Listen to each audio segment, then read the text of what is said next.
Hey there. Well, I know this video is a little late to the lambada, but as money is still changing hands and videos are still asking for it, I'd say it's still relevant. This, of course, is about the Amazing Atheist's potential next new website that he needs $20,000 for. Not a business loan of $20,000, of course. That would require him to actually have some faith in his project and take a risk. No, he needs you to give him $20,000 in exchange for some lame rewards, like having him draw you. Nice. But I might be getting ahead of myself here. Let's talk about what it is he wants all this money for. It's a site called Unproductive, which is a title that aptly describes TJ's life so far. In a nutshell, he wants to make a site that features embedded videos from other sites of his staff's choosing. He says that he's not trying to make a site that competes with YouTube. You can't compete with YouTube. We're not going to try to compete with YouTube. Which is good because he already tried to try that and it didn't work out so well. What seems to be going on is TJ is making a living on the ad revenue from his videos, which is pretty awesome. But he gets to thinking, I want more. YouTube gets to make money from everyone's videos. How can he do that? Easy. Make a website that collects other people's videos and put ads all over that. Naturally, I have a few problems with his proposal. First, there's this. While YouTube is a great little site, sometimes it can be a little bit overwhelming.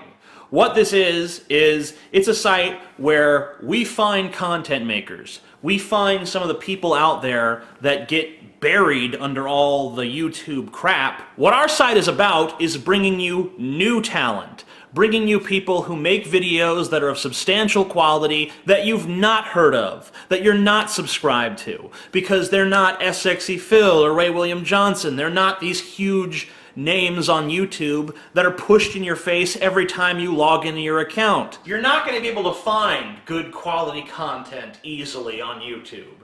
You're going to have to get it from a smaller site with a more refined editorial process. This is just condescending. We're incapable of looking past YouTube's homepage. We don't know how to make use of a search bar. He knows how to find interesting content and we don't.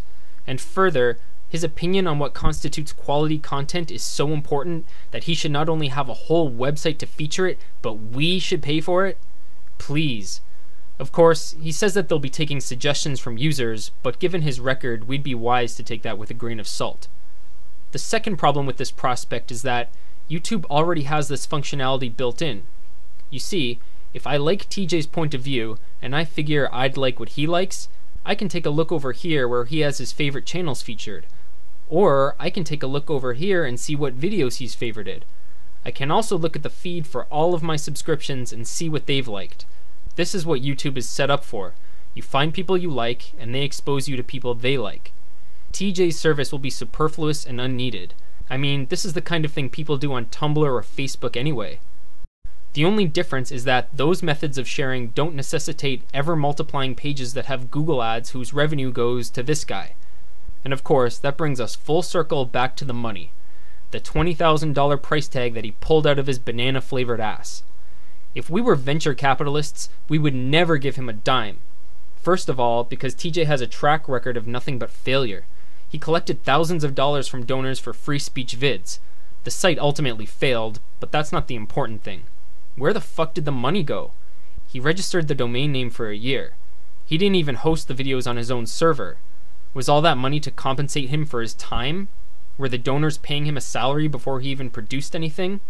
What was his wage for throwing together a site premised on free speech that actually ended up being highly controlled and basically exclusive to his buddies while hosting videos through other websites? It's a safe bet that most of the money really went here. You really want to give a grant to a guy who has to beg online to pay for his electricity bill because he's mismanaged his money so badly?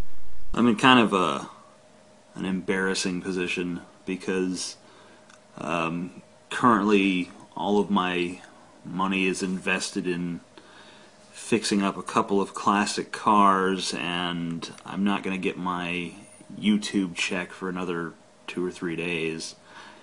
And I called my power company to get an extension so that they don't shut my power off today, and basically I need to come up with $220 before the day is through, or they're going to shut the power off in here.